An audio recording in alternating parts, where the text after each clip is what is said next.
Hi hello, പത്തരമാറ്റിൻ്റെ പുതിയ വിശേഷത്തിലേക്ക് എല്ലാവർക്കും സ്വാഗതം. ഇന്ന് ആദ്യം കാണിക്കുന്നത് അനന്തപുരിയാണ്. അവിടെ ദേവയാനി പലഹാരങ്ങളൊക്കെ ഉണ്ടാക്കി വയ്ക്കുന്നുണ്ട് മകനും മരുമകളും വരുമ്പോൾ കഴിക്കാൻ വേണ്ടിയിട്ട്. ഇതൊന്നും നമ്മുടെ ജലജയ്ക്കും ജാനകിക്കും ഒട്ടും ഇഷ്ടപ്പെടുന്നില്ല. ഏട്ടത്തി ഇത്ര അധപ്പതിച്ചു പോയല്ലോ, ശരിക്കും ഏട്ടത്തി ഇപ്പോൾ അവളുടെ അടിമയായിരിക്കുന്നു എന്നൊക്കെ പറയുന്നുണ്ട് അവർ. അപ്പോൾ ദേവയാനി പറയുന്നുണ്ട്, ഞാനിത് അവൾക്ക് വേണ്ടിയിട്ടല്ല, എൻ്റെ മോന് വേണ്ടിയിട്ടാണ് ഉണ്ടാക്കിയിരിക്കുന്നത്. അപ്പോൾ അവളും കഴിക്കുന്നതന്നേ ഉള്ളൂ. അപ്പോൾ ജലജ പറയുന്നുണ്ട്, പക്ഷെ നയനക്ക് ഇഷ്ടപ്പെട്ട രീതിയിലാണല്ലോ ഏട്ടത്തി പലഹാരങ്ങൾ ഉണ്ടാക്കുന്നത്. അപ്പോൾ ദേവയാനി പറയുന്നുണ്ട്, എന്ത് ചെയ്യാനാ, എൻ്റെ മോനിപ്പോൾ അവളുടെ അടിമയായിരിക്കുകയാണ്. ഇപ്പോൾ അവൾക്ക് ഇഷ്ടമുള്ളതൊക്കെയാ അവനും ഇഷ്ടം. അപ്പോൾ അങ്ങോട്ടേക്ക് വന്ന മുത്തശ്ശി പറയുന്നുണ്ട്, ഭർത്താവായാൽ അങ്ങനെയായിരിക്കണം. അപ്പോൾ ജലജ ചോദിക്കുന്നുണ്ട്, ആണുങ്ങൾ ഇങ്ങനെ പെണ്ണുങ്ങളുടെ അടിമയായിരിക്കുന്നത് നല്ലതാണോ എന്നാണോ അമ്മ പറയുന്നത്? അപ്പോൾ മുത്തശ്ശി പറയുന്നുണ്ട്, അടിമയാകണമെന്നല്ല, പരസ്പരം മനസ്സിലാക്കി പോകണം എന്നാ പറഞ്ഞത്. അങ്ങനെ ജീവിക്കാത്തവരുടെ ജീവിതം അറിയാമല്ലോ. അപ്പോൾ ജലജ ചോദിക്കുന്നുണ്ട്, അതെന്താ അമ്മ അങ്ങനെ പറഞ്ഞത്? അപ്പോൾ മുത്തശ്ശി ചോദിക്കുന്നുണ്ട്, നിന്റെ ഭർത്താവ് ഇപ്പോൾ എവിടെയാ? നീ ഒരു സ്വസ്ഥതയും കൊടുക്കാത്തത് കൊണ്ടല്ലേ നിന്നെ കളഞ്ഞ് അവൻ അവൻ്റെ പാട്ടിന് പോയത്. എന്നിട്ട് നീ കൂടുതൽ പ്രസംഗിക്കുകയൊന്നും വേണ്ട.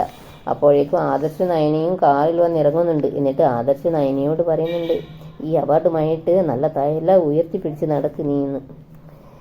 എന്നിട്ട് അവർ വീടിനുള്ളിലേക്ക് വരുന്നുണ്ട്. മുത്തശ്ശി എന്ന് വിളിച്ച് നയന അവാർഡ് മുത്തശ്ശിയുടെ കയ്യിൽ ഇങ്ങനെ കൊടുക്കുന്നുണ്ട്. മുത്തശ്ശി ചിരിച്ചുകൊണ്ട്, നോക്കട്ടെ മോളെ എന്ന് പറയുന്നുണ്ട്. അപ്പോൾ ജലജ ചോദിക്കുന്നുണ്ട്, നോക്കാൻ എന്തിരിക്കുന്നു, ഇത് ടി വിയിൽ കാണിച്ചതല്ലേ? അപ്പോൾ മുത്തശ്ശി പറയുന്നുണ്ട്, എന്തായാലും നേരിട്ട് കണ്ടിട്ടില്ലല്ലോ, ഇവിടെ വേറെ ചില പെണ്ണുങ്ങളൊക്കെ ഉണ്ടല്ലോ. എന്നിട്ട് ആരെങ്കിലും ഇതുപോലുള്ളൊരു അവാർഡ് വാങ്ങിയിട്ടുണ്ടോ?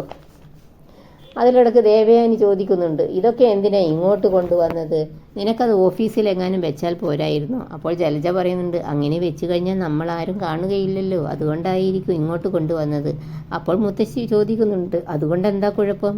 എന്നിട്ട് ദേവയാനിയോട് പറയുന്നുണ്ട്, നീ ഇതൊന്ന് നോക്ക് ദേവയാനി. അപ്പോൾ ദേവയാനി പറയുന്നുണ്ട്, അവാർഡ് കൊടുക്കുമ്പോൾ പോലും ഞാൻ ഇതൊന്നും കണ്ടിട്ടില്ല. ഫംഗ്ഷന് പോയത് തന്നെ എൻ്റെ ഫ്രണ്ടിൻ്റെ അഭിമാനം സംരക്ഷിക്കാൻ വേണ്ടിയിട്ടാണ്.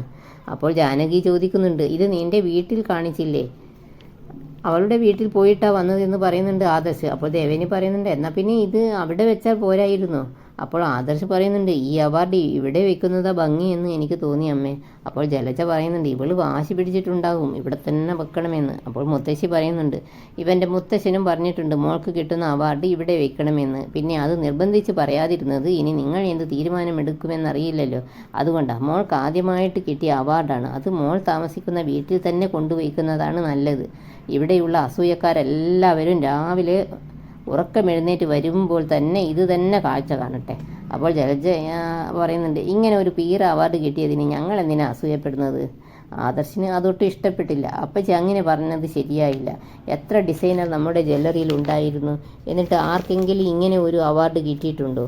അപ്പോൾ ജാനകി പറയുകയാണ്, ഇത് നീ റെക്കമെൻഡ് ചെയ്ത് വാങ്ങിക്കൊടുത്തതായിരിക്കുമല്ലോ എന്ന് ചോദിക്കുന്നുണ്ട്. ആദർശിന് അത് പറഞ്ഞത് ഒട്ടും ഇഷ്ടപ്പെടുന്നില്ല. എന്നിട്ട് ആദർശ് പറയുന്നുണ്ട്, ഇങ്ങനെ നിങ്ങൾ ഒരുപാട് തവണ പറഞ്ഞു കഴിഞ്ഞു. ഞാനൊന്ന് ചോദിക്കട്ടെ, വിഷുവിന് ഒരുപാട് കല്യാണം നടക്കുന്നുണ്ട്, അതിൻ്റെ സെയിലും നടക്കുന്നുണ്ട്, എല്ലാവരും വരുന്നത് നയന കളക്ഷൻ തേടിയ. അത് ആരെങ്കിലും റെക്കമെൻഡ് ചെയ്തിട്ടാണോ? കമ്പനിക്കും നല്ല ലാഭമുണ്ടാകുന്നുണ്ട്. അപ്പോൾ മുത്തശ്ശി പറയുന്നുണ്ട്, അതൊക്കെ ഇവളുമാർക്ക് അറിയാം, പിന്നെ മോളെ താഴ്ത്തി കെട്ടണം, അതിനു വേണ്ടി ഓരോന്ന് പറയുന്നതാ. പിന്നെ നയന മുത്തശ്ശിയോട് ചോദിക്കുന്നുണ്ട്, ഈ മൊമെൻ്റ് എവിടെയാണ് വയ്ക്കേണ്ടത്? അപ്പോൾ മുത്തശ്ശി പറയുന്നുണ്ട്, മോളിങ് ദാ അവിടെ വയ്ക്കാം, വീട്ടിലേക്ക് വരുന്നവർ ആദ്യം ഇത് തന്നെ കാണട്ടെ. എന്നിട്ട് മുത്തശ്ശി മൊമെൻ്റോ എടുത്ത് അവിടെ വയ്ക്കുന്നുണ്ട്. എന്നിട്ട് ദേവയാനി നയനയോട് പറയുന്നുണ്ട്, ഒരുപാട് മലമറിച്ചിട്ട് വന്നതല്ലേ, വേഗം പോയി ഫ്രഷായിട്ട് വാ, ചായയും പലഹാരവും തരാം. രണ്ടുപേർക്കും ഉള്ളിൽ ചിരിയും വരുന്നുണ്ട്. എന്നിട്ട് ആദർശ നയനയും അവിടുന്ന് പോകുന്നുണ്ട്. പിന്നെ ജലജ പറയുന്നുണ്ട്, ടി വിയിൽ അവളുടെ പേര് പറഞ്ഞത് നയന ആദർശ് എന്നാണ്. ആദർശ് അവളുടെ പാലായിപ്പോയി ഏട്ടത്തി. എന്നിട്ട് ഏട്ടത്തിനെ അങ്ങനെ ചൂട് കാറ്റുന്നുണ്ട്. അത് കേട്ട് മുത്തശ്ശി നല്ല കണക്കിന് കൊടുക്കുന്നുണ്ട്. ഭർത്താവ് അങ്ങനെ ഭാര്യയുടെ മുൻപിൽ വാലാട്ടി നിൽക്കുന്നതിന് ഒരു കുഴപ്പവുമില്ല, സ്നേഹിക്കുന്നവരെ അങ്ങനെ നിൽക്കുന്നത്. ഞാൻ പറഞ്ഞല്ലോ, നിൻ്റെ സ്വഭാവം മോശമായത് കൊണ്ടാ അങ്ങനെ വാലാട്ടാൻ ഒരാൾ നിനക്കില്ലാതെ പോയത്. കൂടുതൽ എന്നെ കൊണ്ട് പറയിപ്പിക്കണ്ടേ നീ എന്നൊക്കെ പറയുന്നുണ്ട്. ഇതൊക്കെ കേട്ട് ദേവയാനിക്ക് നല്ല സന്തോഷമാകുന്നുണ്ട്. പിന്നെ കാണിക്കുന്നത് ആദർശ നയനയും വരുന്നത് കണ്ട് അനി പോയി അഭിനന്ദിക്കുന്നുണ്ട് നയനയെ. അനാമികയും കൂടെയുണ്ട്. അവൾക്കതൊന്നും ഇഷ്ടപ്പെടുന്നില്ല. പിന്നെ നന്ദുവിന് ചിക്കൻ ബോക്സ് ആണെന്ന കാര്യമൊക്കെ അനിയോട് പറയുന്നുണ്ട്. അത് കേട്ടപ്പോൾ അനാമികയുടെ മുഖത്ത് ചെറിയൊരു സന്തോഷമൊക്കെ വരുന്നുണ്ട്. എന്നിട്ട് പറയുന്നുണ്ട്, അവൾക്ക് ചിക്കൻ ബോക്സ് ആണെന്ന് പറഞ്ഞ് ഇവനിപ്പോൾ ഭയങ്കര സങ്കടമായി കാണും. അപ്പോൾ ആദർശ് ചോദിക്കുന്നുണ്ട്, ഒരാൾക്ക് അസുഖം വന്നാൽ സങ്കടമല്ലാതെ പിന്നെ സന്തോഷമാണോ ഉണ്ടാവുക? പിന്നെ അനാമിക പറയുന്നുണ്ട്, ഇനി ഇവന് അവളെ കാണാത്തതിൻ്റെ സങ്കടമായിരിക്കും. അപ്പോൾ ആദർശ് ചോദിക്കുന്നു, അല്ല അനാമിക, ശരിക്കും പറഞ്ഞാൽ നീ ഇവൻ്റെ ആരാ? അപ്പോൾ അനാമിക പറയുന്നുണ്ട്, ഭാര്യയാണെന്ന് പറയുന്നു, ഇവനൊഴിച്ച് മറ്റെല്ലാവരും. അപ്പോൾ നയനെ ചോദിക്കുന്നുണ്ട്, പിന്നെ നിൻ്റെ കഴുത്തിൽ കെട്ടിയ താലി ആര് കെട്ടിയതാ? അപ്പോൾ അനാമിക പറയുന്നുണ്ട്, ഒരു താലി കെട്ടിയതുകൊണ്ട് ഭാര്യ ഭർത്താക്കന്മാരാകണമെന്നില്ല. അത് മറ്റുള്ളവരെ ബോധ്യപ്പെടുത്താനുള്ള ഒരു ചിഹ്നം മാത്രമാണ് ഞങ്ങളുടെ കാര്യത്തിൽ.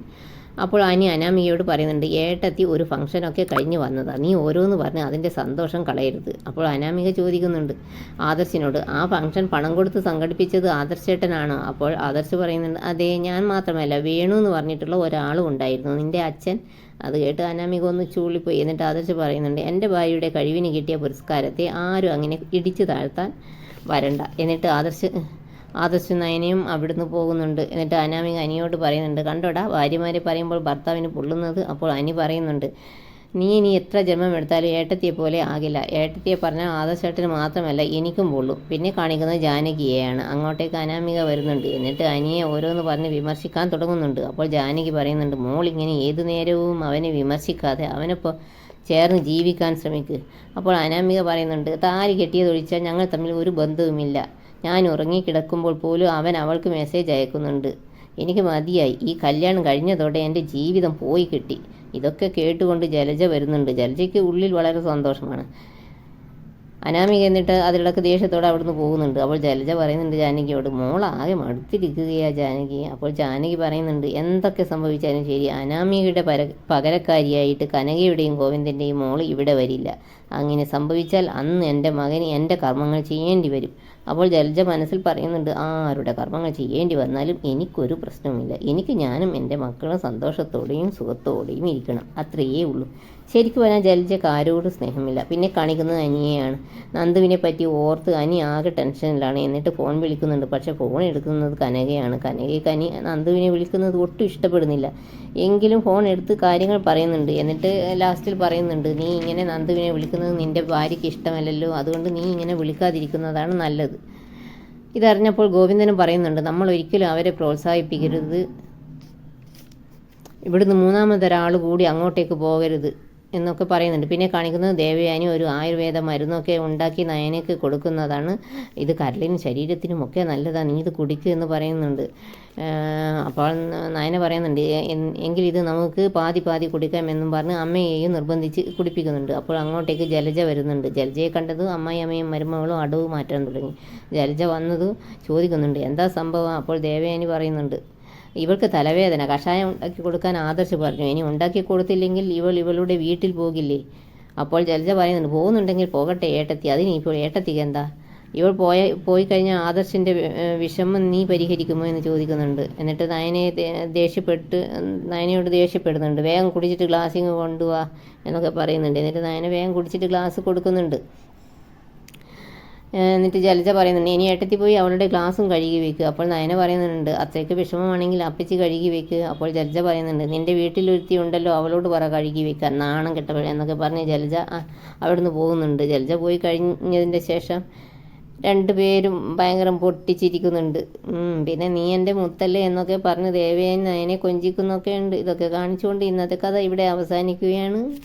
നിങ്ങൾക്ക് ഈ വീഡിയോ ഇഷ്ടപ്പെടുമെന്ന് വിശ്വസിക്കുന്നു. ഇഷ്ടപ്പെട്ടാൽ സബ്സ്ക്രൈബ്, ലൈക്ക് ചെയ്യാൻ മറക്കല്ലേ. Thanks for watching.